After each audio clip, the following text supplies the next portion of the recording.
आदाब नाजरीन, गुलिस्तान न्यूज देख रहे हैं आप। मैं हूं आपके साथ अतिया मुजीब। शुरुआत करेंगे इस उर्दू खबरनामे की। सबसे पहले नजर डालेंगे कुछ अहम सुर्खियों पर।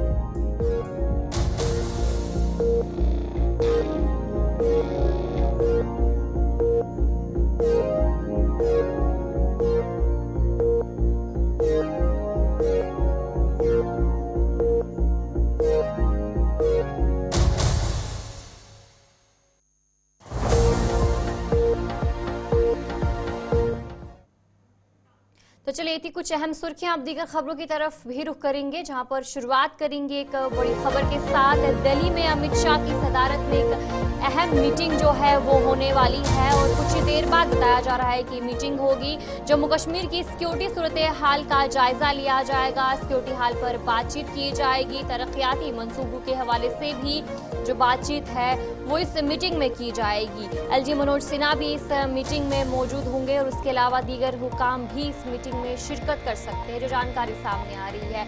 और जहां पर बताया जा रहा है कि कुछ ही देर बाद हो सकता है इस मीटिंग की शुरुआत हो और सुबह से ही हर कोई इंतजार कर रहा है कि आखिर कब जो ये मीटिंग है उसकी शुरुआत होगी। दिल्ली में आज ये अमित शाह की सदारत में अहम मीटिंग जो है वो होने वाली है और इस मीटिंग में एलजी मनोज सिन्हा भी मौजूद रहने वाले हैं, वो भी शिरकत करने वाले हैं। जम्मू कश्मीर की सिक्योरिटी के हवाले से जो खास बातचीत है वो उस मीटिंग में की जाएगी। दिल्ली में अमित शाह की सदारत में मीटिंग होगी। जम्मू कश्मीर की सिक्योरिटी सूरत हाल का जायजा लिया जाएगा। एलजी मनोज सिन्हा, फौज, पुलिस, सिविल इंतजामिया के अफसरान इस मीटिंग में शामिल होंगे। इसके अलावा सिक्योरिटी के हवाले से भी बात होगी, लेकिन तरक्याती कामों के हवाले से भी जो बातचीत है वो इस मीटिंग में की जा सकती है।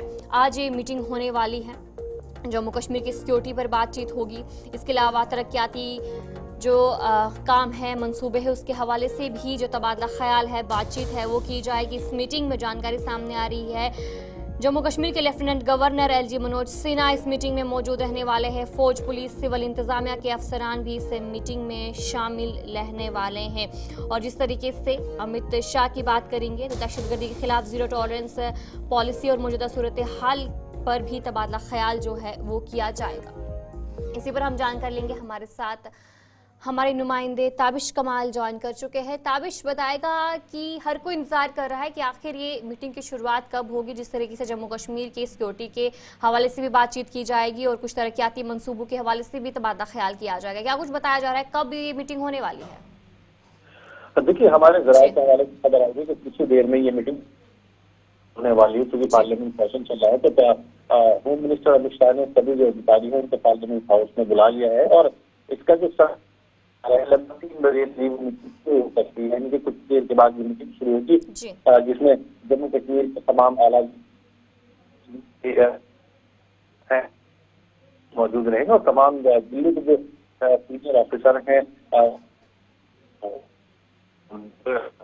तमाम रहेंगे। देखिए, रिव्यू मीटिंग 24 में 2024 को लास्ट मीटिंग की गई थी और पूरे साल में जिस तरह के काम ऑर्डर इम्प्लीमेंट किया गया है। चलिए, बहुत शुक्रिया ताबिश जानकारी देने के लिए। ताबिश कमाल आपको अपडेट कर रहे थे कि कुछ ही देर बाद बताया जा रहा है कि इस मीटिंग की शुरुआत रहने वाली है और अमित शाह की सदारत में जो यह मीटिंग है वो होने वाली है और इस मीटिंग में एलजी मनोज सिन्हा भी मौजूद रहने वाले हैं। जम्मू कश्मीर की सिक्योरिटी सूरत हाल के हवाले से बातचीत की जाएगी और इसके अलावा जो तरक्याती मंसूबे हैं उस हवाले से भी तबादला ख्याल जो है वो किया जाएगा। तो चलिए अब आगे बढ़ जाएंगे, अगली खबर की तरफ रुख करेंगे, जहां पर कुलगाम हमले के हवाले से तहकीकात जारी है। पुलिस ने कई लोगों को हिरासत में लिया है और साथ साथ मकामी लोगों से भी पूछताछ का अमल जारी है। गुज़िश्ता रोज जिस तरीके से एक हमला होता है, साबिक फौजी एहलकार पर हमला होता है और उस हमले में वो हलाक हो जाते हैं, उस हवाले से जो तहकीकात है वो अब की जा रही है। पुलिस ने कई लोगों को हिरासत में लिया है और उनसे जो पूछताछ है उसका अमल जारी है। जिस तरीके से कल जो पूरा मामला पेश आया था, जहां पर साबिक फौजी एहलकार पर गोली चलाई जाती है और जिसमें उनकी अहलिया, जो उनकी बेटी थी, वो भी जख्मी हो जाती है। उन्हें हॉस्पिटल लिया जाता है लेकिन वहीं पर वो दम तोड़ बैठते हैं। हालांकि जो उनकी अहलिया है और उनकी बेटी है, उनका इलाज इस वक्त चल रहा है और जिसके बाद जो तहकीकात है वो जारी की गई। वहाँ पर तलाशी जो है वो ली गई है और फिलहाल बताया जा रहा है कई लोगों को हिरासत में लिया गया है। इसी पर हम जानकारी लेंगे, हमारे साथ हमारे नुमाइंदे अब्दुल हमीद ज्वाइन कर चुके हैं। हमीद जी बताएगा कि क्या कोई जानकारी इस हवाले से, जहां पर तहकीकात भी लगातार तेज कर दी गई है और कई लोगों को हिरासत में भी लिया है। हाँ, जहाँ ये दिन दहाड़े ये हमला हुआ है, इस हमले के पीछे जिसका हाथ है उसके लिए तहकीकात की जा रही है। कई सारे नौजवानों को हिरासत में लिया गया। कल शाम से कई सारे ऑफिसर्स जो आर्मी के हैं वो वहाँ पे मौके वारदात पर पहुंच गए और उन्होंने तहकीकात की। उसके बाद कई सारे नौजवानों को हिरासत में लिया गया और जिनसे पूछताछ इस वक्त भी जारी है। और पूरे इलाके में इस वक्त दहशत फैली हुई है। उस तरीके का हमला है क्योंकि आर्मी कैंप के नजदीक ही ये हमला हुआ है और उसके घर के सामने ये हमला हुआ है। मंजूर वकील जो इसमें जाबाज भी हुआ है, उसके घर के सामने भी हमला हुआ और उसकी अहलिया जो है वो भी इसमें जख्मी हुई है। अभी अगरचे उसकी हालत उससे की बताई जा रही है, मगर तहकीकात इस वक्त जारी है। जी अच्छा, हमें बताया किस तरीके से जहां पर कल से ही जो सर्च ऑपरेशन वहां पर किया गया और हमलावरों को ढूंढने की कोशिश की गई, तो इस वक्त किस तरीके से सर्च ऑपरेशन वहां पर किया जा रहा है? कल उसी टाइम इलाके को पूरी तरह से घेरे में ले लिया गया, मगर आर्मी को उससे की कोई भी कामयाबी हासिल नहीं हुई क्योंकि जिसकी वो चाहती थी कि हमलावर जो है वो जल्द ही पकड़े जाए या उनका इनकाउंटर किया जाए, मगर अभी तक आर्मी को इस बारे में कोई भी कामयाबी हासिल नहीं हुई। जहाँ पे कई सारे नौजवानों को पूछताछ के लिए लिया गया है और उनसे तहकीकात की जा रही है और पूछताछ भी जारी है। जी चलिए, बहुत बहुत शुक्रिया हमीद जानकारी देने के लिए। जहां पर हमारे नुमाइंदा हमीद आपको जानकारी दे रहे थे कि जिस तरीके से जो लगातार तहकीकात की जा रही है और कई लोगों को जो हिरासत में है वो भी लिया है।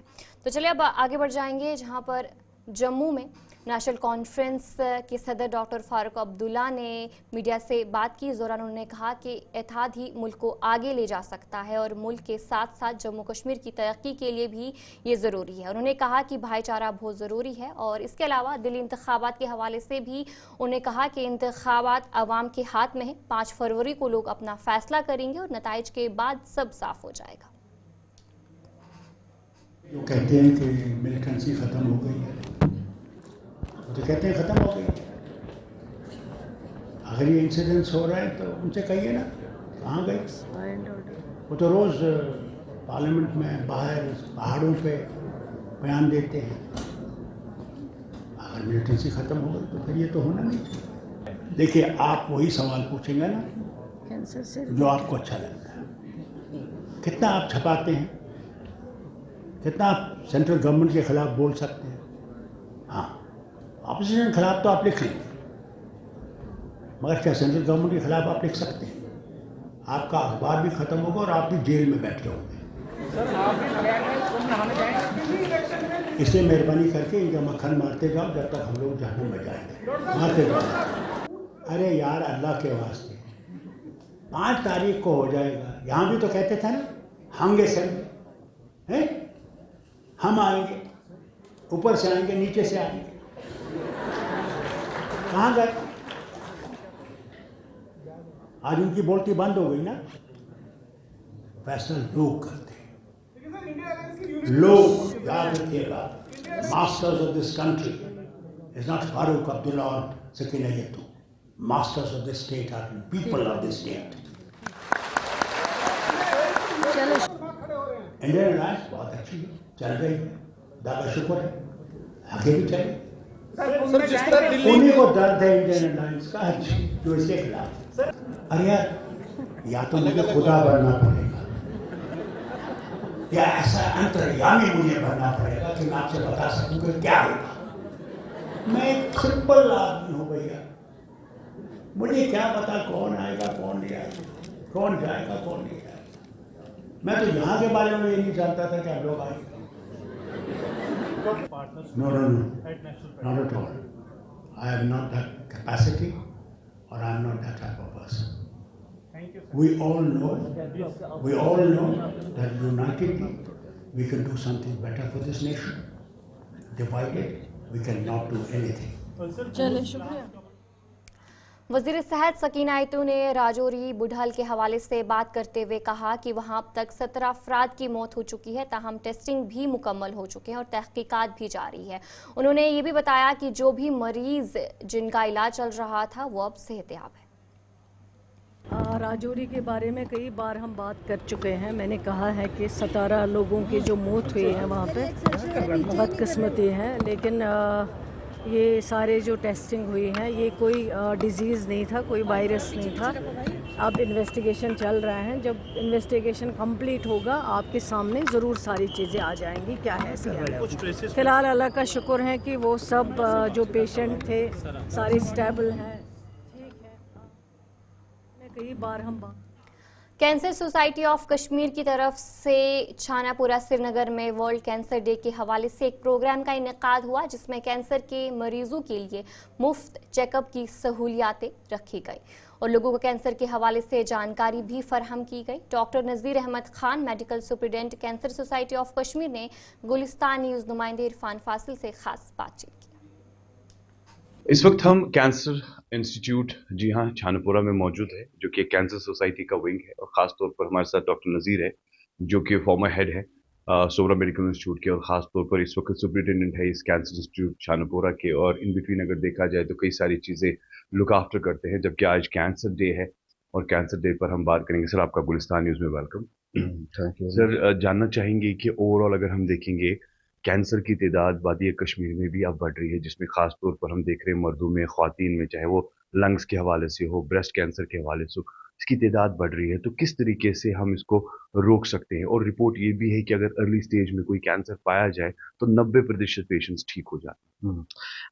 आपने सही बताया। बेसिकली आज जो वर्ल्ड कैंसर डे पूरे वर्ल्ड में 4 फरवरी को सेलिब्रेट किया जाता है, इसका मेन एम एंड ऑब्जेक्टिव यही है कि बेसिकली कि कैंसर के बारे में लोगों तक ये जानकारी पहुंचाया जाए कि कैंसर एक लाइलाज बीमारी पहले थी, अब नहीं है, इसका इलाज हो सकता है। उसके लिए क्या चाहिए? उसके लिए अर्ली डिटेक्शन जो हम बोलते हैं कि मतलब अगर ये पहले स्टेज में पिकअप हो जाएगा, डायग्नोसिस हो जाएगा, तो इसका पूरा कुछ में तो 100% क्योर होता है, कुछ में 70-80% क्योर होता है। तो बेसिक एम एंड ऑब्जेक्टिव यही होता है कि पिकअप करना है अर्ली। अब इसमें ये मसला है, ये पिकअप लेट होती है, पेशेंट्स रेफर होते हैं लेट और प्रेजेंट भी लेट करते हैं। मतलब अगर किसी यहाँ कुछ अलामतें हैं कैंसर की तकलीफ की, तो वो डॉक्टर के पास जाते नहीं हैं।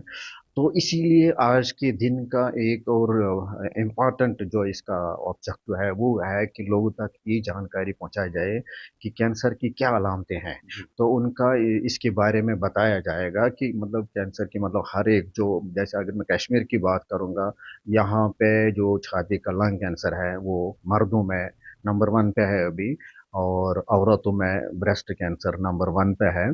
तो इस तरह से जब हमने जानकारी कुछ सालों से की है, यहाँ अपने को पता होगा कि यहाँ पे फुट पाइप का कैंसर बहुत ही कॉमन था, वो थोड़ा मतलब वो डिक्लाइन हुआ। अब ऑन द अदर हैंड जितने बाकी जो मतलब जो कैंसर के वजूहात हैं, जैसे मतलब स्मोकिंग है जिसका मेन रोल है लंग कैंसर में है, और इवन ब्रेस्ट कैंसर में भी है, और बाकी जितने भी कैंसर कश्मीर में, मतलब जैसे आपने बताया सही कि यहाँ पे कैंसर की तादाद बढ़ रही है, उसका मेन चीज़ यही है, स्मोकिंग यहाँ कोई कम हुई नहीं है। आज के दिन के हवाले से मैं जानना चाहूँगा सर, जिस तरीके से हम देख रहे हैं कि ओवरऑल कैंसर डे को मनाया भी जा रहा है, अवेयरनेस की जा रही है, कैंपेन्स हो रहे हैं, तो आज यहाँ पर छानापुरा में जो कैंसर सोसाइटी का जो विंग है, इसमें आज आप खुद एक सेमिनार कर रहे हैं, उसके बारे में बताएं। हाँ, देखिए यहाँ पे एवरी ईयर 4 फरवरी as world cancer day organise किया जाता है। हम यहाँ पे 2-3 दिन पहले ही मतलब लोगों को ये बताते हैं कि यहाँ पे एक सेमिनार है, हम लोग उनके साथ इंटरेक्ट करते हैं, जितने यहाँ आएंगे पेशेंट्स आएंगे, हमारे यहाँ डॉक्टर साहिबान कुछ सोरा इंस्टीट्यूट से आते हैं, कुछ जीएमसी श्रीनगर से आते हैं, वो पार्टिसिपेट करते हैं। तो एक तो हम लेक्चर देते हैं, इनको इंटरेक्शन करते हैं, रिस्क फैक्टर्स जितने भी वजूहात है कैंसर के, उनके बारे में उनको जानकारी देते हैं, और उसके बाद जितने भी अलामतें हैं जो कॉमन कैंसर कश्मीर में पाए जाते हैं, उनकी जो कॉमन अलामतें हैं तो उनके बारे में उनको बताया जाता है। What about the treatment, like chemotherapy वगैरह या और भी कुछ चीजें यहाँ? हाँ, जैसे इस कैंसर सोसाइटी में बेसिकली यहाँ पे हमारा स्क्रीनिंग डेली चल रहा है। यहाँ अपर जीआई मतलब एंडोस्कोपी, कोलोनोस्कोपी, अल्ट्रासोनोग्राफी, ये सब, और लैब भी है यहाँ पे। तो वो विद एम है, उसकी एम यही है कि वो स्क्रीनिंग पर्पस के लिए है। कोई भी हेल्दी पर्सन भी आ सकता है और अपने एक जानकारी ले सकता है, ये इन्वेस्टिगेशन कर सकता है। So do we have that facility जिस तरीके से कैंसर सोसाइटी के हॉस्पिटल में या इस इंस्टीट्यूट में होनी चाहिए, यहाँ पर रखी गई है? हाँ, यहाँ अभी तो ये इनिशियल स्टेज में है। जैसे डे केयर 10 बेड्स का चल रहा है, यहाँ पे कीमोथेरेपी भी दी जा रही है और इनिशियल डायग्नोसिस भी किया जाता है। तो वो भी 50 बेडेड हॉस्पिटल बन रहा है, 5-6 महीने के अंदर ये शुरू हो जाएगा। What is your message for those patients जो अर्ली स्टेज पे है, तो उनको कितना एकदम से इसके लिए आना चाहिए, इलाज करना चाहिए या बड़ा अलर्ट? हाँ, लेकिन लोगों के लिए ये मैसेज है कि अगर किसी को अलामतें हैं, जैसे अगर किसी को खांसी है या पेट में दर्द है, वेट कम हो रहा है, कोई बुखार है, जो मतलब 3-4 हफ्ते या मतलब 2-3 महीने से नहीं जा रहा है, जो ट्रीटमेंट कर रहा है नहीं जा रहा है, तो उनको चाहिए कि वो स्पेशलिस्ट के पास जाके उसकी जांच कराएं कि वो क्या हो सकता है। हो भी कुछ भी नहीं हो सकता है, लेकिन फिर भी एटलीस्ट जाना चाहिए। तो कहने का मतलब ये है कि लोगों को कोई भी जो भी अलामत है उनके किसी भी तकलीफ की, उसकी वो इग्नोर नहीं करना चाहिए। तो उसको उस पर गौर करके स्पेशलिस्ट के जाके मतलब पूरा इन्वेस्टिगेशन करना चाहिए, तो ठीक भी हो सकते हैं। बहुत बहुत शुक्रिया। आपने देखा कि हमने तो जल शक्ति महकमे में काम करने वाले आरजी मुलाजमी ने बडगाम में एहतजाज किया। उन मुलाजमी ने अपने मुस्तकिली के हवाले से एहतजाज किया और वजीर आला उमर अब्दुल्ला से दरख्वास्त की कि आरजी मुलाजमीन को जल्द मुस्तकिल किया जाए। एहतजाज में शामिल अफराद ने कहा कि उन्हें अपने मुस्तकबिल के लिए जल्द इंसाफ चाहिए। सबसे पहले तो मैं मीडिया का बहुत शुक्रगुजार हूँ, जो हमारी बात हमेशा वक्त अव्वल से ही हमारी बात आला हुकाम तक पहुँचाने में हमारी मदद कर रहे हैं। जैसा कि आप जानते हैं कि हाल ही में उमर अब्दुल्ला साहब ने SPOs के हवाले से जो बड़ा फैसला लिया है, हम तहे दिल से उसका शुक्रगुजार हैं और उसका खैर मकदम करते हैं। हम चाहते हैं कि हमारा भी मसला जो हम पिछले 20 साल से 25 साल से कैजुअल लेबर या डेली वेजर या नीड बेस या ITI लैंड डोनर्स है, उनका मसला भी इसी तरह हल किया जाए। जैसा कि आप जानते हैं, हमने अपनी जिंदगी का कीमती वक्त 20 साल 25 साल इस डिपार्टमेंट को दिए हैं। अब हमारी नौबत यहाँ तक पहुँची है कि खाली हाथ हमें यहाँ से रवाना किया जा रहा है। हम चाहते हैं कि हमारा मसला भी इसी तरह, जिस तरह आपने इंसानियत की बुनियादों पर जैसा कि आपने SPOs का मसला हल किया, इसी तरह हमारा भी मसला हल किया जाए। आपने देखा होगा जब से कश्मीर UT स्टेट बना है, जो बाकी स्टेटों में जो UT, जब तक के UT स्टेट जो बाकी स्टेट की तरह यहाँ भी UT स्टेट बनी है, हम चाहते हैं कि जो बाकी स्टेटों में मिनिमम वेज एक्ट लागू किया जाता है, वही मिनिमम वेजेस हमारे हक में भी लागू किया जाए। हाल ही में आपने सुना होगा उमर अब्दुल्ला साहब का बयान, जो उन्होंने कहा कि हम डाटा कलेक्ट कर रहे हैं। जैसा कि उन्होंने अपने इलेक्शन मैनिफेस्टो में ये कहा था, जब वो 2014 में CM थे, तभी उन्होंने कहा था 61,000 कैजुअल लेबर की बात की थी। आज दोबारा वो कह रहे हैं कि हम डाटा कलेक्ट कर रहे हैं, जबकि उन्होंने अपने इलेक्शन मैनिफेस्टो में यही कहा था कि 61,000 कैजुअल लेबरों की। मुझे ये बात मेरी समझ से बाहर है कि आज वो क्यों कह रहे हैं कि हम डाटा कलेक्ट करेंगे। उसके लिए हमने सब कमेटी बनाई है। मैं मानता हूँ कि सब कमेटी अपनी रिपोर्ट दे देगी, जबकि उनको पता है कि 61,000 कैजुअल लेबर यहाँ काम कर रहे हैं। उन्होंने देखिए सर, हमने आज यहाँ पर एक पीसफुल प्रोटेस्ट रखा है सरकार को उजागर करने के लिए, क्योंकि हमें 18 साल आज तक सब्र करते आए हैं, मगर अब हमारे बच्चे बालिग होते जा रहे हैं, उनकी शादियां शुरू होने लगी है। इसलिए हमने यहाँ पर एक पीसफुल प्रोटेस्ट रखा है कि हमारी जो जायज मुतालबात है, जिसमें खासकर ये रेगुलराइजेशन का मसला हो, मिनिमम वेजेस एक्ट का मसला हो, या जो हमारे नौजवान इस डिपार्टमेंट में दौरान ड्यूटी शहीद हुए हैं उनका मसला हो, क्योंकि वो बहुत जांबाजी से अपनी ड्यूटी दे रहे थे।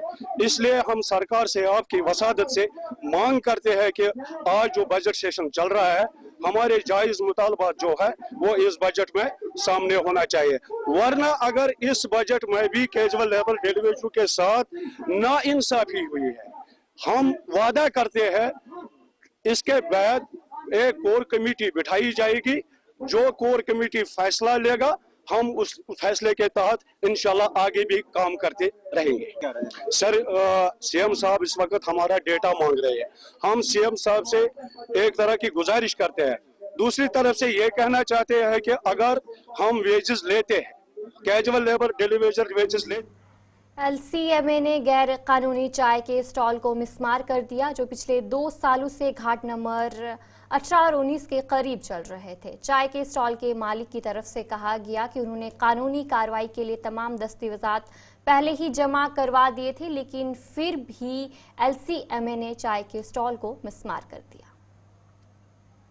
अंडर प्रोसेस केस है, हमारे लाडा वाले के पास है और ये जो कमेटी वाले के पास है। डीसी साहब को मैंने आपको दिया, उसने आपको अंडर प्रोसेस केस। ये स्टॉल आपका ये आज, हाँ, ये हमने किया है। कब से आप चला रहे थे? हमारा 2 साल हो गया। आपको यहाँ से 2 साल से कहीं नहीं है। ये ऐसा होता है, पता नहीं इसको क्या हो गया है, कुछ क्या प्रॉब्लम है। इतना अगर 2 साल से होता है, मैं यहाँ पर काम करता हूँ। महकमा रूरल डेवलपमेंट की नाकिस पॉलिसी होने की वजह से कुलगाम के मुतअद्दिद गांव जहां महकमे ने सेरीगेशन डंपिंग सेंटर जहां पर लोग कूड़ा करकट जमा करते थे, लेकिन अब वो सेरीगेशन डंपिंग सेंटर आम लोगों के लिए खतरा बन चुका है। कुलगाम के मुतअद्दिद गांव जहां पर लोगों की तरफ से मुतालबा किया है कि सेरीगेशन सेंटर की सफाई की जाए। रोजान बनखांडी पोरा गाँव नंबरदार जनाब पत्म वरी त्रोक यह डस्टबिन ये जमींदारन प्रॉब्लम, बचन त खास कर बचन तम पढ़ने अंद गाँव तिमन पे सत गन। वह कर अपील तुहद वसादत वात ब्रो पहन हकमत तान। ये DC साहबस कर गुजारिश, ये ग सफाई नत गोस यह गन बंद। यह सान खतर बड़ बार प्रॉब्लम ये बन अंदर नबर नेरन कहें। मेहरबानी ये अगर सून कत ब्रो पहन वात। आज अहमद भट बस रोजान बनखांडी पोरा। पत्म वरी त्रोक डस्टबिन यह ोट गोस गन डस्टबिनस मज। यह सड़क पे त्रावन। हालांकि ये हून बेगर यपर स्कूल बच वसान तिमन ग प्रॉब्लम। कर DC साहबस गुजारिश, मोतबान गुजारिश, अस पे कर तो इंसाफ। तो यह करो यह करो ये रेतस मज 2-3 लट सफाई, यह करो ये रेतस मज। जनूबी कश्मीर के सब जिला तराल के शिकारगाह इलाके में 1981 के बाद से अब फिर बॉलीवुड फिल्मों की शूटिंग जो है वो शुरू हुई है। 1981 में यहाँ जोनी फिल्म की शूटिंग हुई थी और अब दोबारा इस फिल्म को बनाया जा रहा है। फिल्म में हीरो का रोल आदित्य रॉय कपूर और हीरोइन का किरदार भूमि पंडेकर कर रही हैं। तराल में इस फिल्म शूटिंग से सयाहत को काफ़ी फ़ायदा मिलेगा। वहीं कश्मीर के बहुत सारे आर्टिस्ट भी हिस्सा ले रहे हैं। अब ये हमारे लिए तो पहली बार नहीं है और शायद हम पहले लोग थे जिन्होंने शूटिंग की थी यहाँ पे और हम ही आखिरी थे। जब हम 1989 में जूनी फिल्म की शूटिंग कर रहे थे, मेरे वालिद साहब मुजफ्फर अली उसको डायरेक्ट कर रहे थे, मैं उस पर असिस्टेंट था और मैं सिर्फ 14-15 साल का था तब। अब उस बात को 35-40 साल होने वाले हैं, तो हमने सोचा कि क्यों ना हम वापस आएँ और जहाँ जहाँ हमने जूनी की शूटिंग की थी, त्राल, पामपुर, कश्मीर, श्रीनगर में, जहाँ पे भी हमने उसको फिल्माया था, इसको वापस वो यादें रिलीव करें और बस अपनी यादें ताज़ा करने हैं और कुछ नहीं। और कश्मीर से बेहतर जगह क्या है ताजगी के लिए।